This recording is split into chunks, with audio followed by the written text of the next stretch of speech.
हे बघा, आरोप प्रत्यारोप आता कुठेही होत नाही. सगळ्यांना माहिती आरोपी कोण आहे आणि मग आरोपीला आता पोलीस कोठडीमध्ये तिथे ठेवलं गेलं आहे.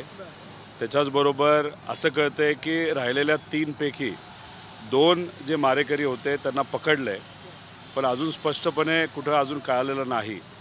त्यामुळे देशमुख कुटुंबियाची व तसंच महाराष्ट्राच्या सामान्य जनतेची मागणी एवढीच आहे की आता हे जर जबाबदार असतील, हे ज्यांना पकडलं आहे, तर लवकरात लवकर त्यांच्यावर कारवाई झाली पाहिजे, कडकच्या कडक शिक्षा झाली पाहिजे. आणि असं धाडस कधी कुणी करू नये या महाराष्ट्रामध्ये, असं एक कुठेतरी प्रथा या सरकारली आणि प्रशासनाली या महाराष्ट्रामध्ये सुरू केली पाहिजे, असे आमच्या सगळ्यांचं मत आहे.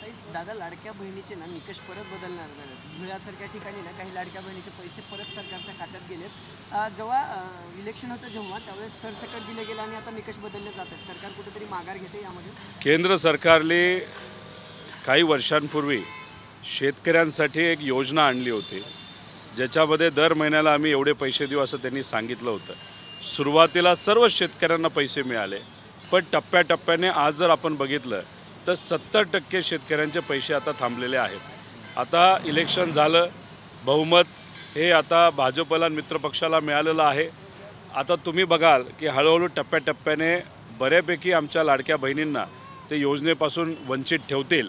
अनेक महिला वंचित आहेतच, पण ज्यांना आत्ता पेन्शन 1500 रुपये महिन्याला मिळतं आहे ते सुद्धा कदाचित कमी केलं जाईल. पण आम्ही आता विरोधात आहोत.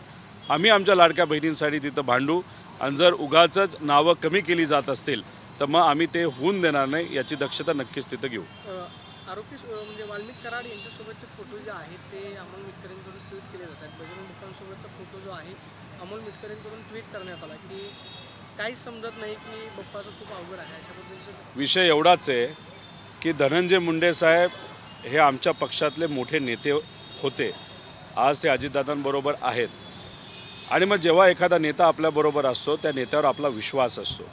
आणि नेत्या जर आपला एखाद्या कार्यकर्त्याला हा माझा फार जवळचा आहे, हा माझा फार निष्ठावंत आहे, ह्याच्याशिवाय मी दुसरं काहीच करू शकत नाही, बीडमध्ये एखादा निर्णय घ्यायचा असेल तर याच्याशी संपर्क साधावा लागतो, अशा पद्धतीने एखादा नेता जर त्यांच्या कार्यकर्त्याला तिथं इंट्रोड्यूस करत असेल तर मग त्यावेळेस आम्हीसुद्धा फोटो त्यांच्याबरोबर काढले असतील. त्यामुळे कुठंतरी दिशाभूल आमची झाली असावी, नाही तर कोणाचीही झाली असावी. आमचं मत आहे की कोणाचा फोटो कोणाबरोबर, कारण का एखाद्या वेळेस आम्ही एखाद्या कार्यक्रमाला गेलो तर आमच्याबरोबर फोटो काढणारे अनेक लोक असतात. नरेंद्र मोदी साहेबांबरोबर फोटो काढणारे अनेक लोक आहेत जे आज वेगळ्या एरियामध्ये काम करतात, पण मोदी साहेबांना ते माहीत नव्हतं. तसंच देवेंद्र फडणवीस साहेबांचं, पवार साहेबांचं, आमचं आहे. त्यामुळे कोणाबरोबर फोटो काढला जातो त्याचे लिंकिंग करणं हे योग्य नाही. पण त्या व्यक्तीने जो अन्याय तिथं असणाऱ्या लोकांवर, सगळ्या समाजावर जो केलेला आहे, त्या व्यक्तीला म्हणजे वाल्मिक कराडला हा तिथं त्याच्यावर कारवाई योग्य पद्धतीने झाली पाहिजे, योग्य कलम त्याला लागले पाहिजे. आत्ता फक्त एक्स्ट्रॉक्शन गुन्ह्यामध्ये त्यांच्याकडे बघितलं जातं, पण मर्डर या गुन्ह्याकडे सुद्धा बघून त्यांच्यावर ते कलम लावण्याची जरूरत आहे.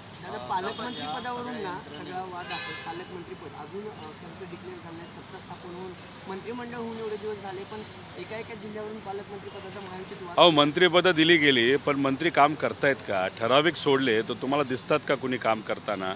बरेच मंत्री नाराज आहेत की तुम्ही आम्हाला मंत्री केलं, कॅबिनेट मंत्री दिलं, राज्यमंत्री केलं, पण निधी नसणाऱ्या खात्याचं तुम्ही आम्हाला मंत्रिपद कशाला दिलं? आता मग निधी असणाऱ्या खात्याचं मंत्रिपद तुम्हाला पाहिजे कशासाठी होतं? पैसा खाण्यासाठी होतं का कशासाठी होतं? हे सुद्धा मंत्र्यांनी ते सांगावं. आता त्यात मंत्री नाराज, त्याच्याचबरोबर आता आम्हाला या जिल्ह्याचं पालकमंत्रीपद असावं, कारण का इथं निधी मोठा आहे. 600 कोटीचं बजेट आहे, 500 कोटीचं बजेट आहे, 300 कोटीचं बजेट आहे. म्हणजे बजेट बघून बऱ्याच लोकांना तिथं पालकमंत्री व्हायचं आहे.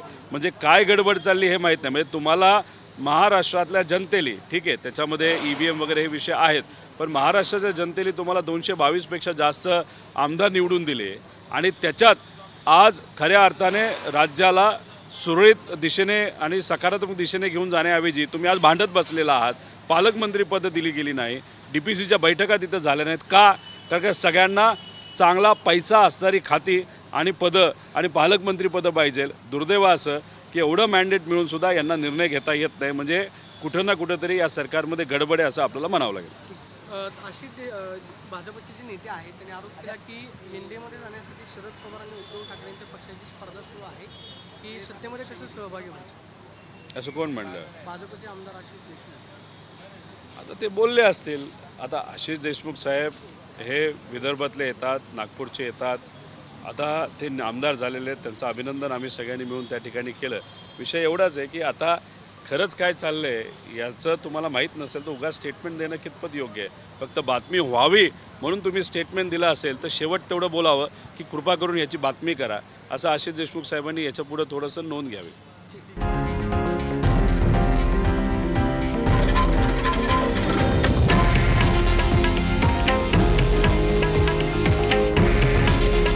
हे आहे देशातील नंबर 1 न्यूज नेटवर्क आणि आपण पाहत आहात TV9 मराठी. काळजी तुमची, हित महाराष्ट्राचं.